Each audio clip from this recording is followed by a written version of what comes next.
भर पावसात सभा आणि रॅलींचा धडाका।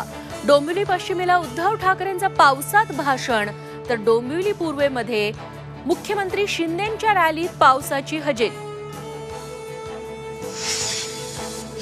राज ठाकरे तर रक्ताचे होते, घरातले होते, तरी बाळासाहेब ठाकरेंसोबत असे का वागले? झी 24 तासच्या निवडणूक यात्रा कार्यक्रमात छगन भुजबळांचा राज ठाकरेंवर जोरदार हल्लाबोल। उमेदवारी जाहीर केली नाही, अपमान झाल्याने लोकसभा निवडणुकीतून माघार घेतली।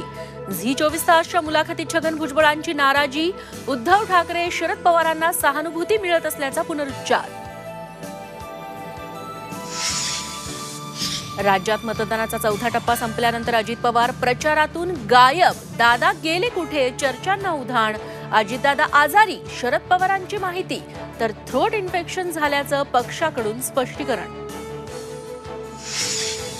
मोदींच्या रोड शोवरून महाविकास आघाडीचा हल्लाबोल। मुंबईत रोड शो काढणं हे शहाणपणाचं लक्षण नाही, पवारांची टीका। तर घाटकोपर दुर्घटनेनंतरही मोदींनी रोड शो करणं अमानुषपणा, राऊतांचाही घणाघात। आणि नाशिकमध्ये हेलिपॅडवर मुख्यमंत्री एकनाथ शिंदेंच्या बॅगांची तपासणी, राऊतांच्या आरोपांनंतर तपासणी। ही मुख्यमंत्र्यांची निव्वळ स्टंटबाजी, शिवसेना ठाकरे गटाची टीका।